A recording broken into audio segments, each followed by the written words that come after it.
Bom dia, meus irmãos, amigos, queridos. Depois de 15 dias estamos de volta aqui para a nossa catequese, a nossa cultura religiosa, conhecimentos gerais, esse mergulho na história, nos acontecimentos, na vida, mas na vida da igreja, também no Novo Testamento, nas Sagradas Escrituras.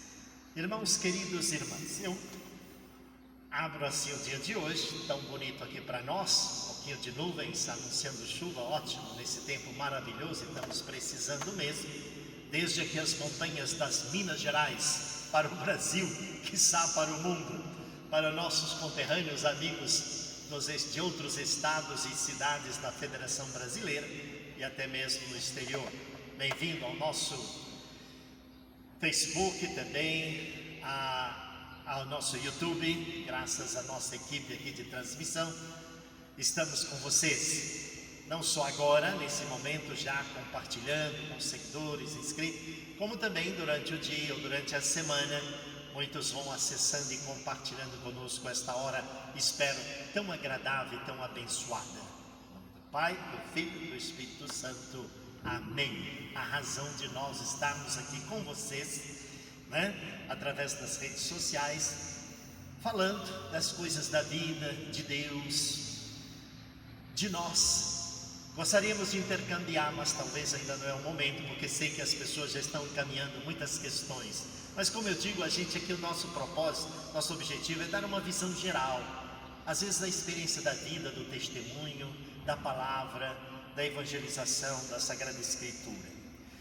Então, mais uma vez, eu quero agradecer a vocês e dar as boas-vindas, depois deste início de semana que tivemos, digamos, espetacular, porque iniciamos a semana desde o sábado à tarde, à noite, que é a véspera do Dia do Senhor, abrimos aqui com a nossa celebração eucarística, no domingo as nossas missas também compartilhada, rezamos por você, você conosco. Eu quero então me apresentar, como já conhecem, mas para os novos também, que vão nos conhecendo e a razão de nós estarmos aqui nesta hora. Quero mostrar para vocês a camisa que estou vestindo, uma das nossas camisas com o nosso escudo, é o formato de um escudo, é um brasão, é uma logomarca, ela está dividida em 4 dimensões, os 4 cantos da terra. E em primeiro plano nós vamos ver os símbolos da Santíssima Trindade, que é o centro e ponto alto da nossa fé, sem dúvida. Somos convidados, somos chamados por Deus a entrar nesse circuito de relacionamento, de intimidade com Deus. Fomos criados para Ele, tudo pertence a Ele. Fomos batizados, e também como adultos fizemos um gesto de oferenda cada dia, pertencemos a Deus. Segundo, vem a imagem da Sagrada Família, Se nós temos uma família divina, Pai, Filho e Espírito Santo, nós temos uma família maior de todas, modelo, exemplo para todas as famílias e todos os homens e mulheres da face da terra, que é a Sagrada Família. Jesus, Maria e José, ou seja, uma família humana e divina. Divina porque o próprio Jesus Cristo é homem e Deus, é o Filho de Deus, E Maria, Imaculada, José, seu esposo, levado também a essa dignidade de ser esposo de Nossa Senhora e pai adotivo de Jesus. Pois nós temos aqui do meu lado direito, na parte inferior, o símbolo de um altar, por sinal, pegamos assim um altar da Basílica de São Pedro, que é muito bonita, vocês sabem, com a cruz e também, não só o cálice, mas a Sagrada Escritura. Coisa bonita, a nossa vida em função do altar, da Sagrada Escritura, isto é, do anúncio, do querigma da Boa Nova, do Evangelho, e também a cruz, que é a nossa vida, A nossa vida passa pela cruz, necessariamente, o símbolo da nossa esperança. Ó cruz, espés única, é a única esperança do mundo, Como a nossa vida vai para Deus, vem de Deus, vai para Deus, mas passa necessariamente pelo próximo. E por próximo são aqueles que Deus colocou na nossa vida, pais, amigos, irmãos, familiares, com quem devemos conviver, né? Muito bem, então nós temos na última parte aqui, inicialmente há 32 anos, nós fomos criando aqui entre nós um símbolo, uma logomarca que representa um pouco nossos objetivos, né? Você tem aqui a parte inferior, o mar, né? Depois o mapa do mundo. Nós somos, né, destinados para o mundo a anunciar o Evangelho, a Boa Nova. Nós vivemos em relacionamento com o mundo. Depois você tem o arco-íris, sinal da aliança, também da nossa origem aqui, da nossa cidade de Arcos. E depois você tem a parte superior do céu com as estrelas. Lembrando o texto de Daniel: aqueles que ensinam, aqueles que dão testemunho, que falam da verdade, brilharão no céu como estrela. Lindo, lindo esta frase que você vai encontrar no profeta Daniel. Então, é também um símbolo nosso. Então, está aqui o brasão, lembrando a Sociedade Pequenos de Deus, fundada em 14 de maio de 1989, né? Era um dia das mães, como já falamos. Dia 14 de maio é sempre o dia litúrgico anual do apóstolo Matias, aquele que foi eleito no lugar de Judas, né? Então nós também somos eleitos, somos escolhidos para realizar a nossa missão como discípulos e missionários, evidentemente. E mais uma vez, a Sociedade Pequeninos de Deus. Somos uma sociedade, hoje também avançamos em organizar a associação particular de fiéis, que é a nossa comunidade Bom Pastor, os pequeninos. Estamos, aliás, falando sempre aqui na segunda-feira, das 10 às 11, com vocês, da casa de oração, já hoje tão conhecida, tão visitada, tão participada, não só durante a semana, mas também no início da semana, especialmente nas nossas celebrações eucarísticas. Bem, o que eu tenho para vocês?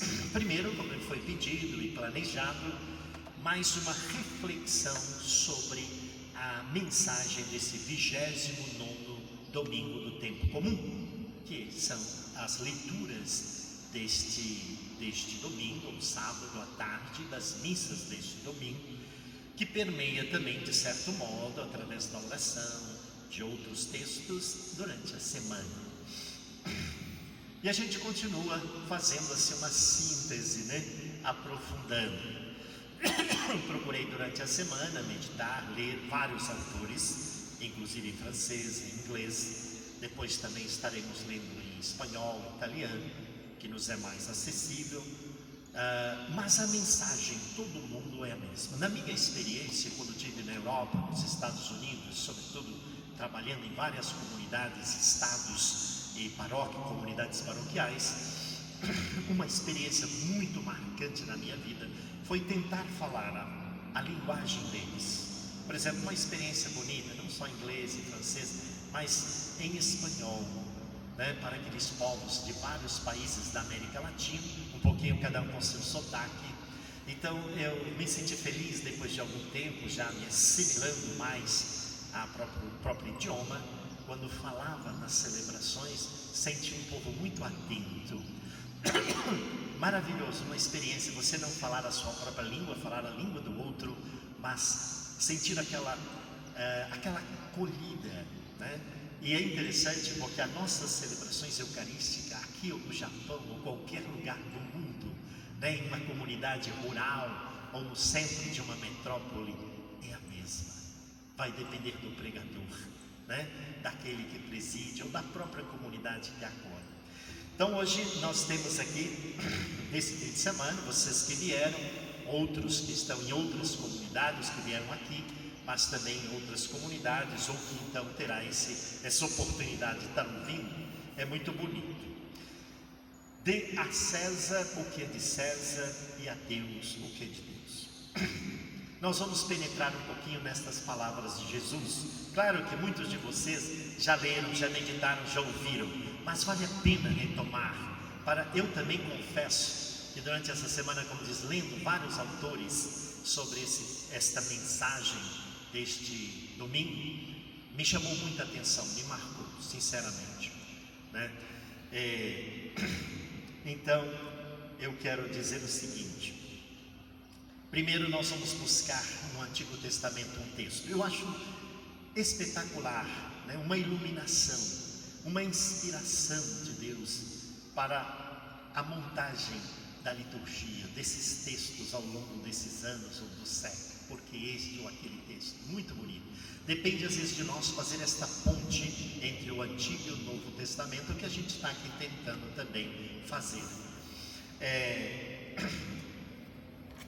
Um tópico desse pequeno texto de Isaías de hoje é este: tomei Ciro, o rei Ciro, pela mão direita, para que submeta os povos ao seu domínio.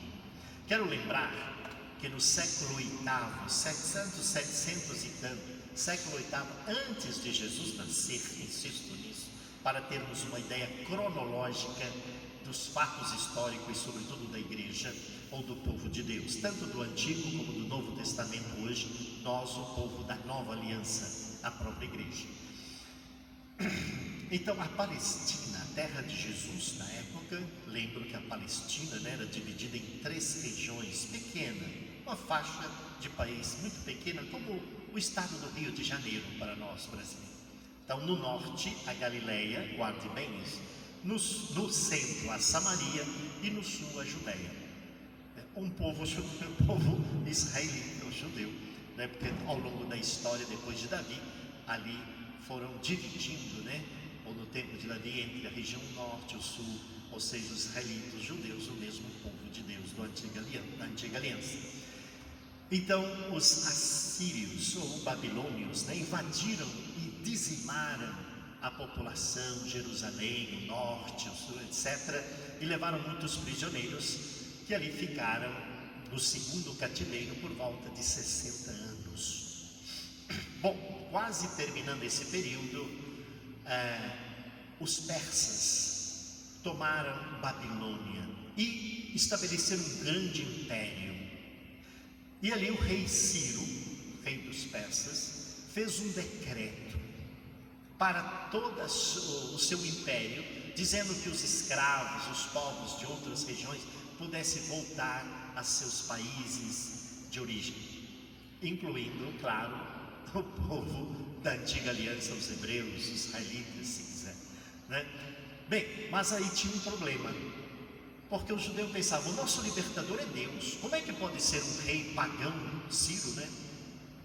Então Isaías tem uma função profética muito bonita, como todos os profetas e todos nós, de algum modo, como construir uma saída honrosa, mostrar para o povo que mesmo este rei pagão era um instrumento nas mãos de Deus, porque Deus não faz acepção, diferença de pessoas. Todos somos chamados a ser filhos de Deus, e o somos. Todos somos chamados à salvação, mesmo os pagãos, os gentios, os que vivem na periferia ou não creem ou não esperam. Nós também temos uma missão diante deles, inclusive pela nossa própria oração, como também pela nossa vida, né? Então Ciro era um rei pagão. Então o Isaías vai dizer: não, ele é um homem ungido por Deus. Falar isso para o judeu ungido é um Messias, como se fosse um Messias, um libertador, para convencer aos seus conterrâneos e contemporâneos, né, que era hora da liberdade, de voltar a Jerusalém para reconstruí-lo, de voltar à Palestina. Claro que é bom observar, depois de quase 60 anos, muitos daquele povo que havia sido levado para a Babilônia já se estabeleceram nos seus negócios, suas indústrias, suas iniciativas, já estavam acomodados, talvez nas suas fazendas, ou se não queriam mais certamente voltar a um país submetido, com fome, com miséria, com sofrimento. Então Isaías está motivando para que o resto, na verdade aí está, um resto de Israel voltasse. E o que aconteceu? Porque esse resto de Israel, que também veio do Egito, da escravidão do Egito, que lá ficaram há 400 anos, passando 40 anos pelo deserto, entrando na terra prometida. Então eles também agora estão de volta à sua terra para continuar a história, a promessa de Deus que se realizará através também desse pequeno resto de Israel. Lembrando que a família de Nossa Senhora, a família de São José, a família de Ana e Zacarias, né, de São João Batista, dos apóstolos, também é o resto, né, que através deles, completados os tempos, vai se realizar a profecia da vinda do Messias, do Salvador. Então nós também somos parte deste povo, às vezes deste resto do povo da nova aliança, nos nossos bairros, nas nossas comunidades, na igreja, como sinal do reino, da construção do reino de Deus, levando adiante esse projeto de Jesus. E isso é que, apesar dos pesares, Isaías tentou e conseguiu, né, também passar a sua mensagem, e esse povo voltar à sua terra e recomeçar, mesmo diante de um país destruído, mas retomar. Eu estive alguns anos atrás, por 2 vezes em Israel. Fiquei impressionado da beleza, as estradas, os prédios, os hotéis, enfim, a vida, né? Um país que era deserto, que falta água, enfim, um país hoje que é quase um nível de primeiro mundo, né? Muito bem, então nós passamos depois ao Salmo, que é sempre bonito. Ó família das nações, dai ao Senhor poder e glória. Eu fico admirado de ver, tanto no Antigo, nos Salmos, no Novo Testamento, esta visão universal da nossa fé católica, universal, de todos os tempos, né? Para nós, a Igreja Católica, sobretudo desde o início do cristianismo, né? Das primeiras comunidades, hoje e até o final dos tempos, em todo tempo e lugar. Muito bem, aí a gente passa aqui a leitura da carta aos Tessalonicenses, de Tessalônica. Nós vamos aprendendo tudo isso, né? Nesta catequese, nesse anúncio do Evangelho, sobretudo, da história da igreja, do povo de Deus, do Antigo e da Nova Aliança, sobretudo concentrando no Novo Testamento, evidentemente, no Evangelho, evidentemente. Nós, por 5 semanas, 5 domingos, vamos falar aqui da carta de São Paulo aos Tessalonicenses. Esses dias todos, nós falamos da carta aos Filipenses, que São Paulo derramou seu coração a esta comunidade tão fiel, tão dedicada a ele, com seus problemas, mas o assistindo em todas as suas necessidades, não só quando ele estava doente ou precisava de recursos econômicos. Agora nós vamos ver aqui, a partir deste domingo de ontem, a sua carta à comunidade de Tessalônica. Lembrando, vale a pena, vamos motivar, se tiver um tempinho, dá uma lida, uma meditada, pouco a pouco, né? E perceber esse grande trabalho do apóstolo São Paulo, fundando comunidades e deixando para a humanidade este grande dom, esse patrimônio que é as suas cartas mesmo. Bem, então ele vai dizer que tudo vem de Deus, volta e é Deus a razão da nossa vida, etc. Aliás, ele abre também aqui um precedente muito bonito. Ele já usa essa expressão, né, da fé como a base das virtudes, a esperança constante que deve nos animar a todos e o amor, né? E até mesmo a ciência passará, o amor permanecerá, a fé, a esperança, a ciência, tudo passa, mas o amor não permanece. Então às vezes não podemos depositar a nossa confiança, né, nos bens terrenos, de que às vezes precisamos para sobreviver, para viver, né? Na ciência, que é também um fruto da inteligência, do dom que Deus nos deu, da sabedoria, da inteligência humana, né, do discernimento, etc. Mas também passa porque fruto é produto do ser humano. E às vezes a gente tem que cair nesta realidade, né, de que também passaremos. Tudo passará, disse Jesus, minhas palavras não passarão. Por isso estamos aqui buscando as suas palavras, né? Porque temos desejo de infinito. E somente as suas palavras, né? E somente Ele é o caminho, a verdade e a vida. Mas eu entro, antes que o tempo vai se esgotando, na mensagem do Evangelho de hoje ou de ontem, se quiser, né? De Mateus. Estamos quase terminando o ano A, o ano de Mateus, conhecendo Jesus, seu rosto, seu coração, sua vida a partir desse grande apóstolo Mateus, convertido, né? A história dele é muito bonita. É o primeiro livro do Novo Testamento. Ele conta, né, da infância de Jesus até a sua morte, ressurreição, etc. Bem, então, vamos lá. Vamos colocar dentro desse contexto para chegar neste núcleo central do querigma da mensagem de hoje. Jesus está aqui mais ou menos na terça-feira da Semana Santa, ou seja, os últimos dias, últimas horas entre nós, durante esses quase 3 anos da sua vida pública, desde o casamento, né, as bodas de Caná da Galileia, graças à intervenção da sua mãe, a necessidade dos noivos que não tinha mais vinho para a festa, né? Então, diante da intervenção do pedido de Nossa Senhora a seu filho, Jesus realizou um milagre mudando a água em vinho, como em cada Eucaristia, ou ele fará mais tarde, o fez tomando o pão e o vinho, isso é meu corpo, isso é meu sangue, fazer isto em minha memória. Muito bem, então ele já adentrou as portas, a grande muralha de Jerusalém, adentrou o templo também, que era o coração, né, do povo da antiga aliança, e ele está de frente dos anciãos do povo, dos sumos sacerdotes, dos políticos, partidos religiosos, ora este, ora aquele, num embate. E eles aqui mais uma vez estão tentando agora fazer uma armadilha, pegar alguma coisa que ele pudesse declarar para que pudessem levá-lo ao tribunal e condená-lo, o que farão de todo modo, né?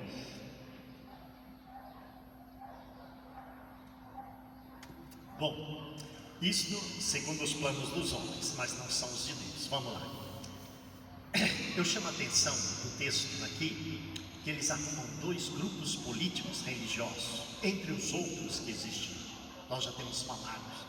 Eles não tinham esta visão que nós temos hoje, um aspecto espiritual, econômico, social, político, psicológico, emocional, né? Isso foi feito através dos séculos, evidentemente. Então eles tinham uma visão global, vamos dizer assim, determinavam a vida toda, social, política, econômica, religiosa do povo.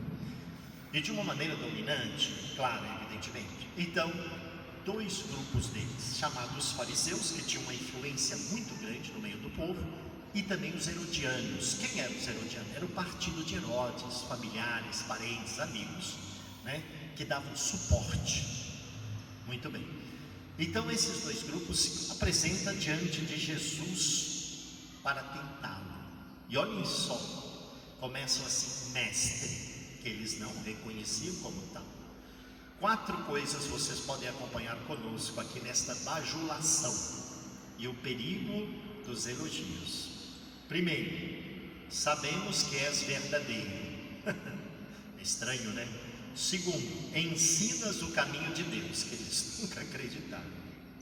Terceiro, não te deixas influenciar pela opinião dos outros, e não deixou ir. Não julgas um homem pela sua aparência. Irmãos queridos, irmãos, cuidado com os nossos elogios ou a nossa hipocrisia também. Então, eles vão propor a questão: é lícito, podemos, devemos, os 2 partidos, insisto nisso que faz sentido, devemos pagar imposto? Gente, a própria palavra já é horrível. Imposto, a nossa natureza, nossa vida de filhos de Deus, da liberdade que devemos viver, não deveria haver imposto. Aquilo que é imposto é como o Evangelho, que ainda não vivemos a dimensão. O Evangelho, a proposta de Jesus é uma proposta, como eu disse, não é um imposto. Deus é o único que respeita a nossa liberdade. Pais e filhos, irmãos e irmãs, eu infelizmente às vezes não respeito a sua liberdade, vocês a mim, né? Mas Deus nos criou no livre-arbítrio, nos criou na liberdade dos filhos dele. Que beleza! Então, é lícito a questão de pagar imposto. Se Jesus dissesse sim, estaria contra o povo, os fariseus, que não queriam pagar imposto, seriam revolucionários.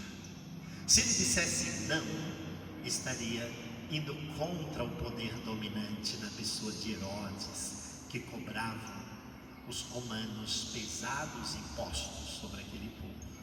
Olha aí. Bom, mas os caminhos de Deus estão tão distantes dos caminhos humanos como o céu da terra, etc. Jesus é muito... Gente, nós não podemos enganar a nós e o fazemos. Às vezes eu engano a mim mesmo. Você pode enganar a você, ou os outros podem te enganar. Mas enganar a Deus jamais. Jamais. Bem, então Jesus tem... Você tem aí uma moeda? E você pode olhar na internet ou nos livros, né? Ainda temos lá aquela moeda do tempo do imperador de Roma, era Tibério naquela época. Então a moeda mesmo com a efígie, com a imagem, né? A gravura do rei Tibério, rei de Roma. Era o denário, sei lá, a moeda que circulava, que se pagava, recebia por trabalho, etc. Os impostos, né? Então Jesus pergunta a eles, mas que imagem está aqui? Né? O sinal, ele aparece dos dois lados da moeda, Tibério. Uma de frente, o seu de perfil melhor, né? Com o seu narizão feio pra caramba. E outro ele sentado no trono com os raios, né? O símbolo do poder, o seu cetro. Então Jesus pede, eles têm a moeda. Olha aqui, está aqui a moeda. Jesus, e quem é mais? É de César. Então dê a ele o que é de Deus, mas a Deus o que é de Deus. Aí está, né? Se naquela moeda está a efígie, a imagem de César, que representa o mundo dos impostos, do tamaladacá, do dinheiro, do poder, em cada um de nós, mas em cada um homem e mulher que vem a esse mundo, que é criação de Deus, mesmo os pecadores, os ateus, os pagãos, os gentios, quem quer que seja, em cada um de nós está indelevelmente marcado a imagem de Deus, a imagem do Criador. Eu acho bonito na Via Sacra, quando fazemos o caminho sagrado de Jesus, né, subindo, carregando a cruz. Olhem só essa comparação. Lá no meio do caminho, nesta subida para o Calvário, tem uma mulher que corta a barreira de soldados que não deixava o povo se aproximar. Vocês sabem de quem estou falando, né? Essa mulher corajosa vem com um lenço, com uma toalha para enxugar o rosto de Jesus. E naquela toalha, para a nossa tradição, para quem crê, apareceu ali o rosto sofrido e ensanguentado de Jesus. Ou seja, é a imagem do rosto dele também em nós. Que bonito. Então, porque toda a criação, todos nós, todos, sem exceção, eu repito, mesmo nós pecadores, Ele nos ama, Ele veio em Jesus Cristo nos resgatar, tem a imagem do Criador. Então devemos respeitar. Claro, a César, que precisamos trabalhar, precisamos comer, precisamos da necessidade, mas não nos apegar aos bens materiais. Eu digo com toda certeza, nós temos assim 3 desafios, né? Aos quais não é fácil, desde os primeiros cristãos, os padres da igreja diziam: primeiro, o apego às coisas materiais, que nos prendemos a elas, e nós às vezes nos tornamos escravos. O dinheiro pode ser um péssimo patrão para nós e não estar a nosso serviço. Depois, segundo, o que nos prende são as próprias pessoas, pais, irmãos, filhos, esta afetividade. Não sabemos, né, criar aquele espírito de liberdade, respeitando a opção, a maneira de ser de cada um. E terceiro, o mais difícil desafio para nós neste mundo é a própria vida, porque a vida nos foi dada. A vida não é tirada, mas transportada. Nos é dada uma morada na vida eterna. Na casa do meu Pai há muitas moradas. Então, nos desprender desta vida, sobretudo no seu crepúsculo, no seu entardecer, no final normal da vida de cada um de nós, saber e nos preparando para isso, né? Então, volto a dizer, saber dar, a conviver com essas realidades passageiras, mundanas, que nos escravizam muitas vezes, mas cada dia oferecer a Deus, primeiro a nossa vida, tudo que temos Lembra-se, primeiro eu falei, somos criaturas de Deus, todos pertencemos a Ele. Segundo, o batismo nos torna também, não só filhos de Deus, mas também integrantes da família do Filho de Deus, na comunidade.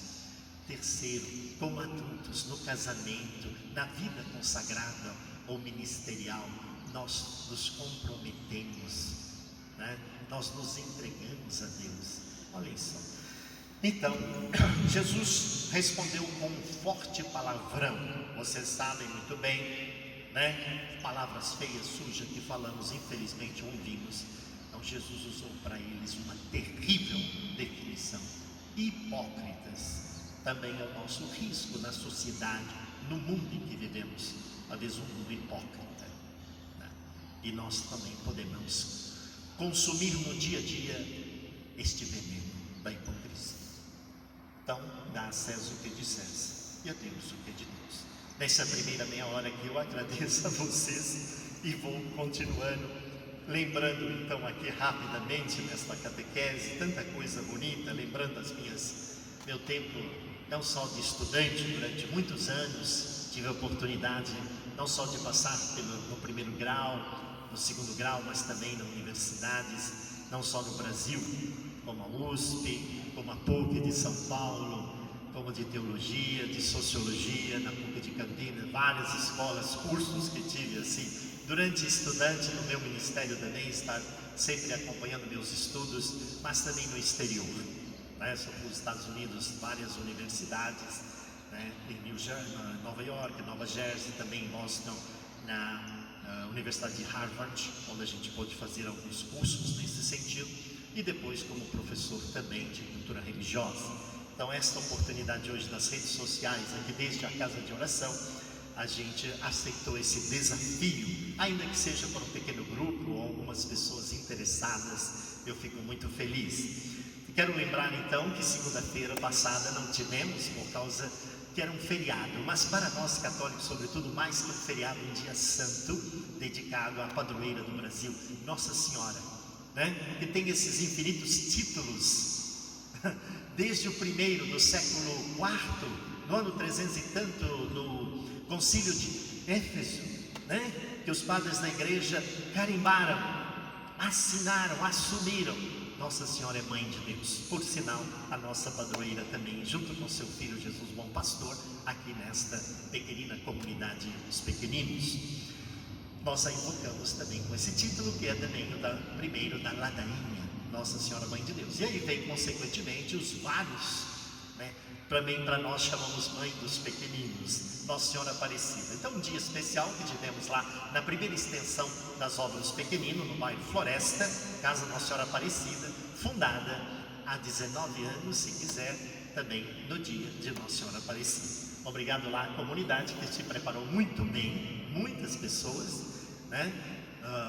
Apesar da situação que estamos vivendo, observando as orientações, muita gente mesmo. Bem, e tivemos então aí, depois do dia 12, gostaria de lembrar, dia 15, né, 15 de outubro passado, desta semana, Santa Teresa de Ávila, por sinal também o dia dos professores. Nós devemos ter esta gratidão, rezar por eles, agradecer, né? São mestres que tiveram paciência conosco. E eu também, não só como aluno, mas tive ao longo de anos essa experiência que me deu muita também ajuda para o meu ministério sacerdotal. Bem, então Santa Teresa, virgem e doutora da igreja, eu falei aqui para vocês, né, uma das poucas mulheres que deixou escrito um patrimônio maravilhoso, o caminho da perfeição, as 7 moradas, e outros textos mais, né? Então, Teresa de Jesus, que coisa mais bonita. Teresa de Ávila, na Espanha, viveu por volta aí de pouco mais de 500 anos atrás. Nós teremos aqui Santa Edviges também, Santa Margarida Maria Lacoque, grande devoção no nosso povo. Hoje também os mártires, no sábado, Santo Inácio de Antioquia, o sucessor de Pedro na primeira comunidade cristã, né? Quando os primeiros cristãos expulsos, perseguidos em Jerusalém, foram para Antioquia, um pouco mais ao norte da Palestina, por aí. fundaram a comunidade, foram chamados pela primeira vez de cristãos. E o primeiro bispo famoso deu 7 cartas muito bonitas, né? Mártir, Santo Inácio de Antioquia foi sucessor de Pedro nesta comunidade. Muito bem, e nós vamos hoje também lembrando, por exemplo, ou melhor, ontem, dia de São Lucas. São Lucas, que nos deixou o terceiro evangelho: o primeiro Mateus, segundo Marcos, terceiro Lucas e o quarto São João. Lucas foi o que mais escreveu no Novo Testamento. Nos deixou escrito o terceiro evangelho e os Atos dos Apóstolos. Esses 2 livros, ele perfaz a maioria, quase a maioria, melhor assim, é o grupo maior do Novo Testamento. Então ontem, mas como era domingo, a gente mencionou, ele é nascido numa família pagã e convertido à fé, acompanhou o apóstolo Paulo, de cuja pregação é reflexo o evangelho que escreveu. Transmitiu noutro livro, Atos dos Apóstolos, lá no Atos dos Apóstolos, os primeiros passos da vida da igreja até a primeira estadia de Paulo em Roma. É muito bonito porque ele descreve em Atos dos Apóstolos a saga, a luta, os desafios das primeiras comunidades, dos primeiros cristãos que enfrentaram, né? Ele, claro, chega logo depois da morte e ressurreição de Jesus, ele se integra àquele grupo dos apóstolos, dos discípulos, convertido, e eram praticamente um médico, um doutor, etc., né? Então ontem, por isso, dia de São Lucas e também dos médicos. Quero agradecer de modo especial estes homens e mulheres que se dedicam à medicina, como também aqueles assistentes nesta área, né, de modo especial nesse tempo da pandemia. Eu quero agradecer a todos eles. Claro, eu às vezes tive a oportunidade de conversar com muitos deles, reunidos inclusive, e disse para eles certas vezes aqui no hospital, fazendo uma conferência, de que falei para eles: vocês médicos, vocês doutores, são sacerdotes. Aí eles me diziam: o sacerdote é o Senhor? Não. Eu falei: bom, vocês são sacerdotes no sentido de defender a vida, de ajudar, de estar a serviço da vida, e é mesmo. Então a nossa gratidão a estes homens, não para tirar a vida, mas para orientar, para ajudar, para ser instrumento de cura. Olha que beleza. Bem, então hoje também nós temos os mártires da Europa setentrional, do norte, os primeiros apóstolos, São João de Brebeuf e também Isaac e seus companheiros. Eram 8 missionários jesuítas lá no século 17, 1600 e tanto, indo da Europa, claro, para Canadá, Estados Unidos, ali mesmo enfrentando os índios, outras civilizações, e foram perseguidos e martirizados. Olha só. E aí vamos, né? São Paulo da Cruz, Santa Maria, terminando esse mês vai fechando com os 2 grandes apóstolos, São Simão e São Judas Tadeu, fechando, aliás, o grupo dos 12 na lista, né? No Evangelho, nós temos esses 2 grandes apóstolos, São Simão e São Judas Tadeu, com uma devoção também popular muito grande, não somente aqui na nossa região, mas em toda a igreja, esses grandes apóstolos. Bonito isso aqui. Bem, então eu, terminando esta parte, quero introduzir aqui, perdão, obrigado de falar, porque me pediram estas observações, né? Quero entrar então um pouquinho, ainda que rápido, porque às vezes não tem dado tempo, no nosso esquema da Sagrada Escritura. Já disse que a nossa visão aqui é um pouco assim geral. Você poderá melhor estar lendo, meditando um pequeno trecho. Não tenha preocupação, dizia na reflexão nas laudes desta manhã para a nossa comunidade aqui, não tenha preocupação de estar tendo resposta na sua idade de jovem, de adulto, de idoso, mestre, naquela circunstância, você não resposta imediata e para tudo. Não é assim, né? Devagar, paciência, calma. Leia um texto, não deixe de fazer uma oração baseada nos salmos, ou na sua oração criativa, na sua intimidade, 5 minutos, gente, pela manhã, durante o dia ou à noite. Há quem pode 15 minutos, há muitos que têm o privilégio até de 1 hora ou mais, né? Adoração ao Santíssimo, uma leitura mais que depende também, né? Mas não deixe de ser pela preguiça material humana, física, ou ainda por uma preguiça intelectual. Eu tenho dificuldade, não tive costume. Comece com paciência, né? Ou então uma preguiça então religiosa. Não, de coração aberto. Então aqui a nossa preocupação é de dar uma visão geral, catequética, de evangelização, de doutrina, de história, compartilhando. A gente também está em busca disso. Então a gente fez vários trabalhos também diante dos alunos, já adultos, jovens ou adultos, em cultura religiosa, em catequese, nos encontros, nos retiros. E a gente tem um trabalhinho também que está passando através do jornal Os Pequeninos, que você pode fazer dele uma leitura de espiritualidade também, né, dos temas de assunto. E é isso aí, nós estamos tentando, né, fazer esse trabalho aí através do apostolado, da escrita, né? Muito desta mensagem que você pode usar também no seu dia a dia. Fico feliz de quantas pessoas e grupos já estão usando, não somente aqui na nossa cidade, mas em muitos outros lugares. Então, nós estamos falando de Sagrada Escritura, mas de modo especial o Novo Testamento. Mas nós vamos voltando, hora outra, hora aqui, outra ali, também no Antigo Testamento. Lembrando que a gente vai dizer isso. Para nós, o supra-sumo da Sagrada Escritura, é claro, é o Novo Testamento. E no Novo Testamento é o Evangelho, evidentemente, né? Para os judeus talvez ainda é só o Antigo Testamento, mas para nós é muito importante saber, conhecer, mas para nós é o Novo Testamento que completa, que realiza, que dá sentido ao Antigo Testamento.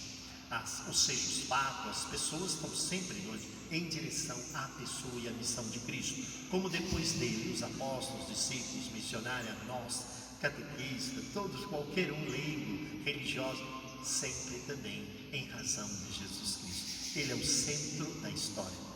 Não é por acaso que o nosso calendário, ele é o centro dele, é o nascimento de Jesus, é o ano 1. Antes dele, as cidades os anos vão decrescendo. Nós costumamos usar lá da data de Abraão, né? O primeiro patriarca, do 1850, mais ou menos, antes de Jesus nascer, né? Até chegar o ano 1, que é o nascimento de Jesus, e aí vai crescendo até os nossos dias e para frente. Eu acho que cada vez mais a humanidade, que quer dizer, os outros com ou sem religião, que não seja católico, cristão, pouco a pouco eles poderão adotar também, né? O centro da história é Jesus Cristo, não tenha dúvida, né? Me lembro quando a gente fez um estudo nesse sentido em Harvard, nosso professor Harvey Cox, a gente conversou muito, né? Era um pastor metodista, hebreu, mas que grande admiração pelo Brasil, pelos nossos teólogos, pela Igreja Católica, pelos últimos papas que tivemos, São João 23, Paulo VI, São João Paulo II, e agora eu vi na internet ele visitando também o Papa Francisco, falava nas suas salas sobre a nossa fé comigo, maravilhoso. Então ele também, nós falávamos disso, de um calendário onde Jesus certamente será o centro da história para todos os povos. Lá na China, por exemplo, estão no ano 5.000 e tanto. Os judeus no calendário deles estão no ano, sei lá, no 3.000, 4.000 e outros mais. Nós estamos no ano 2020, século terceiro da era cristã, né? A partir do nascimento de Jesus. Muito bem, o Brasil foi descoberto no ano 1500, ou seja, 1500 anos depois do nascimento de Cristo. Já temos mais de 500 anos, né? Mais de civilização brasileira, uns 200 anos. Tem países que têm civilização milenar, países da Europa e ainda muito mais da Ásia, da África também. Muito bem, eu convivi com jovens também dessas culturas, não é verdade? Então é só uma pequena introdução sobre, nós vamos falar em geral sobre os mistérios. E é muito bonito na consagração, eis o mistério da fé. É um mistério, Deus vem se revelando na medida em que buscamos, abrimos o coração e vamos à procura dele. Santo Agostinho tem uma expressão assim a respeito da Bíblia, da Sagrada Escritura.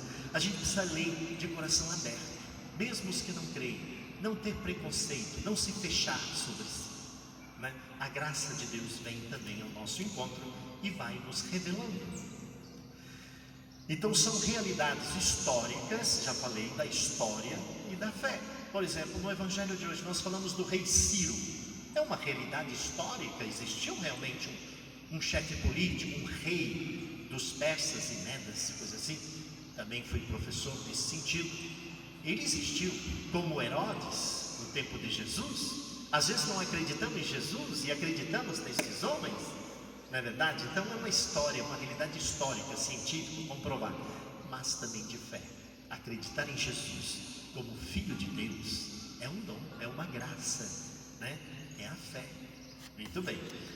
Após então estudos e capítulos anteriores, versando sobre diferentes temas, especialmente sobre o Antigo Testamento, agora vamos abordar pouco a pouco, entrar ainda que de maneira simples sobre o Novo Testamento, entre outros assuntos relativos a isto. Em alguns momentos estaremos sempre retomando o Antigo Testamento em função do Novo, é como a liturgia do domingo, né? Nós temos aí as leituras sempre sobre o próprio tema, o assunto, e determinados tópicos aqui comentados, pois o Novo Testamento é complemento e é ele que dá sentido ao Antigo Testamento, sempre, para nós. A essência, o centro e o ponto alto da nossa fé católica é no Deus uno e trino, isto é, um só Deus e três pessoas da Santíssima Trindade, distinta e igual majestade, o Pai, o Filho e o Espírito Santo. Eu insisto muito nisso a partir da experiência dos santos, né? Dos profetas, dos apóstolos, discípulos do Evangelho, né?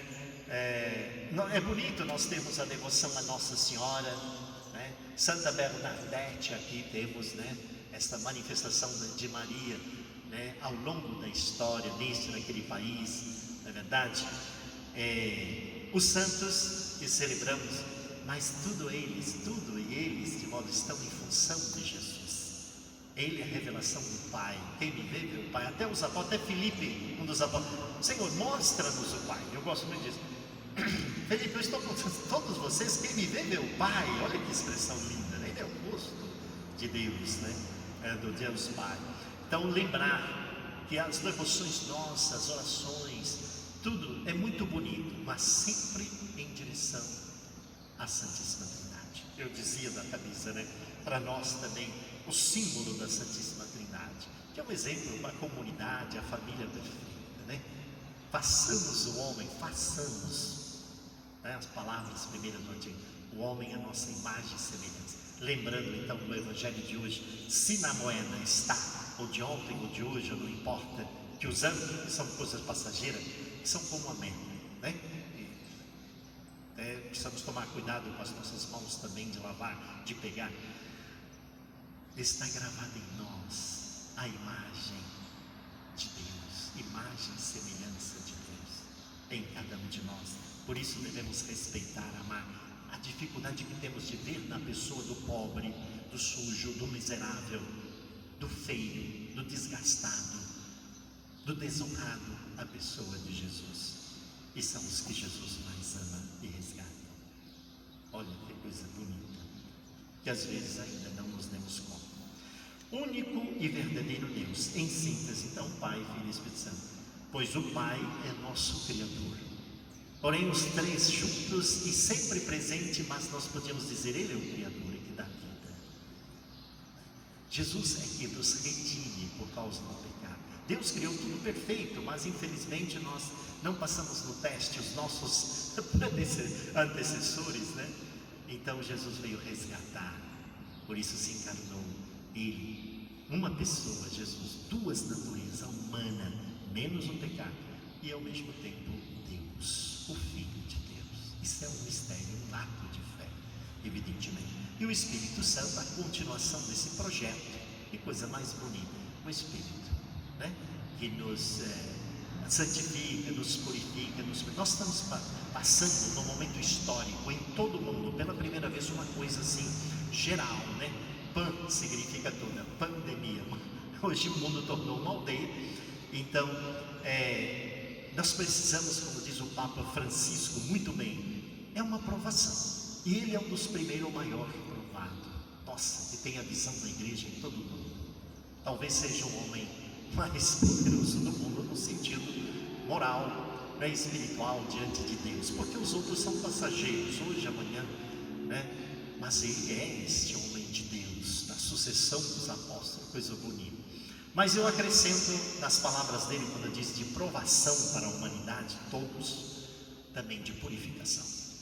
Nós estamos vivendo aí, às vezes não se ouviram os profetas aqui e ali, que temos hoje também, nestas situações tão difíceis que estamos vivendo.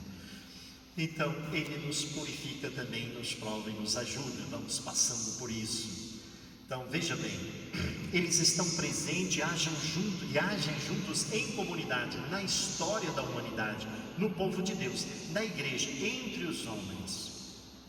O Espírito Santo, eu costumo dizer em Pentecostes, veio sobre a Virgem Maria primeiramente, porque ela está presente na vida dos apóstolos, na igreja aqui e ali. Ele veio sobre os apóstolos e seus sucessores, os discípulos, os bispos, os padres, os diáconos, etc.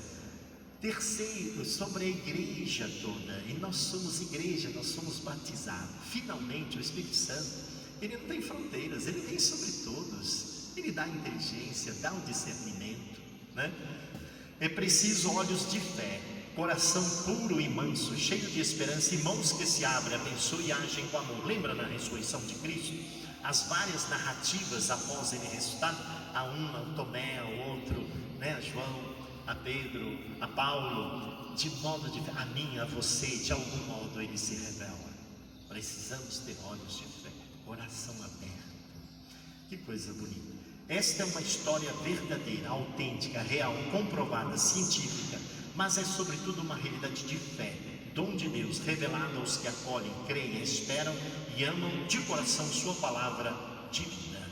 É verdade. Então nós agradecemos o leite materno, a nossa fé veio pelo leite materno de nossas mães, muito importante, o batismo desde criança, muito bonito, o catecismo, os exemplos de nossos pais, a comunidade que nos alimenta, a igreja, tudo isso é muito importante na nossa caminhada. Disse um cientista pagão recente, num famoso livro de um jesuíta, Convertidos do século XX, grandes homens famosos, ricos, cientistas, doutores, filósofos, que conta a sua conversão.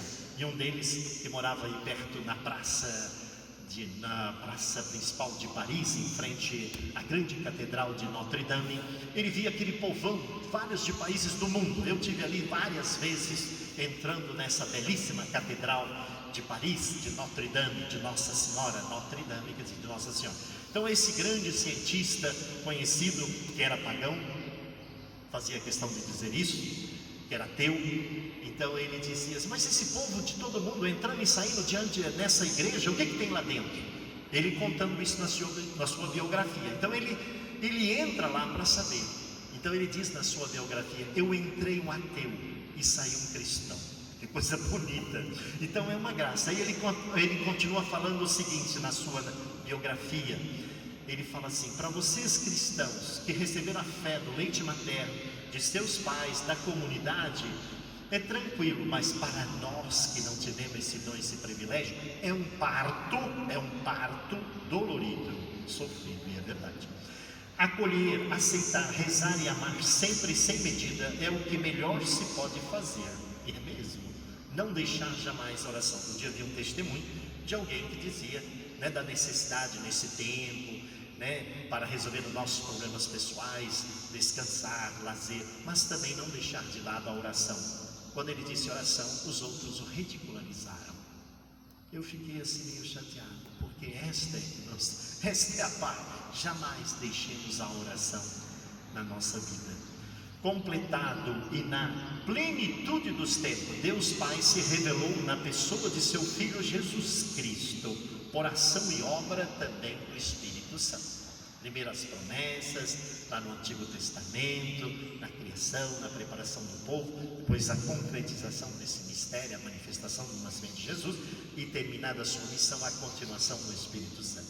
A vida e história começam na eternidade, entra no nosso tempo e espaço, gerações e milênios, é mesmo, e para nós lá deve retornar, porque o tempo é tempo, tudo é matéria, é passageiro, é finito, mas o desejo de vida, né? E Deus nos criou para sempre, para Ele.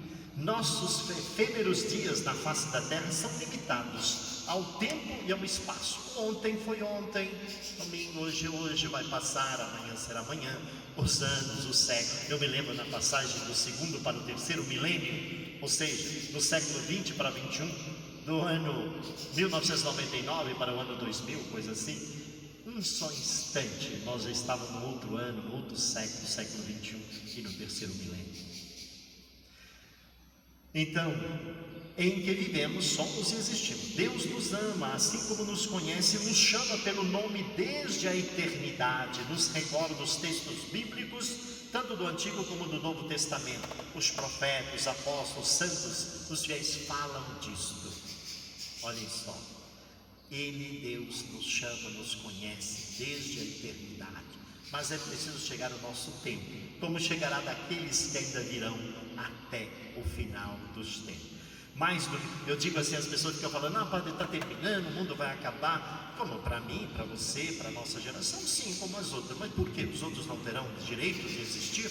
O nosso mundo, claro, a nossa geração está ruim, né? Os anos que eu já tenho, quantas pessoas, crianças, jovens, idosos, já partiram para a casa do Pai, amigos, irmãos, companheiros, né? E nós aqui estamos, é porque o destino, a nossa vida, e vamos vivendo enquanto Deus nos dá esta chance. Mas temos que nos preparar, e certamente os outros vão continuar e realizar e tocar para frente um projeto que não é nosso, nós somos instrumento, mas é de Deus. Muito bem. Mais do que tudo e todos, é o próprio Jesus Cristo que nos revela na história, repito, e na fé, na ciência e na razão. Olha só, na fé, na ciência, na razão, na inteligência, né? Somos chamados, vocacionados, gosto disso, à vida e missão desde o ventre de nossa mãe, do nosso batismo, hoje, do nosso despertar consciente. Isso lembra muito os profetas, né? Os apóstolos, os santos, eles diziam isso, é verdade. Mistério, outra palavra-chave fundamental para entrarmos no cerne, na profundidade e extensão do projeto de Deus, de seu desejo, de sua vontade. Lembrando o Pai Nosso que vamos rezar nesse momento, né? Como ele fala muito da vontade do projeto de Deus. Gente, nós temos os projetos, as plantas, o planejamento, devemos fazê-lo pessoalmente, em família, na organização, aqui nos pequeninos, né? Mas é sobretudo o projeto da vontade de Deus, senão nós estamos perdendo tempo, né? São Paulo, né? Para que eu não faça em vão muitas coisas, eu retornarei a entraremos então novamente neste assunto. Agora vou encerrando aqui por umas pequenas e breves recadinhos que a nossa comunidade manda a vocês. Lembrando então do nosso panfleto, nós temos primeiro o jornal Os Pequeninos, neste mês de outubro, que está aí circulando. Quem quiser também pode fazer a sua assinatura, não só aqui em Arcos, mas também, embora é distribuído, né, para muitos que o desejam, para que cheguem a muitas famílias e casas que não têm a chance de um livro, de uma revista, ou até mesmo de um jornal. Fico feliz de muitos que leem, que comentam, dos que colaboram, escrevem artigos, que trabalham, a equipe que trabalha aqui de comunicação nas obras dos pequeninos. Aliás, precisamos de pessoas, de jovens que queiram se dedicar às obras dos pequeninos, como funcionários, como voluntários, tá bom? Bom, então também o nosso panfletinho, lembrando que tivemos este início de semana passada agora, né, do nosso feriadão, o dia santo de Nossa Senhora Aparecida. Nós vamos fazer um repeteco, é uma repetição no dia 1º e dia 2 de novembro, né? Dia 1º, dia de Todos os Santos, domingo, primeiro domingo de novembro, e dia 2 na segunda-feira. É um feriado, mas para nós católicos é um dia santo em que celebramos, comemoramos os que partiram desta vida. É muito simples. Então teremos a missa aqui também, como no domingo, né, às 10h30 da manhã e às 4h30 da tarde. Muito obrigado. Ontem também a presença marcante do nosso pessoal na celebração, no nosso almoço também todo primeiro e terceiro domingo. Quem tem colaborado conosco no nosso bazar, no nosso jornal, nas nossas iniciativas, nos nossos trabalhos.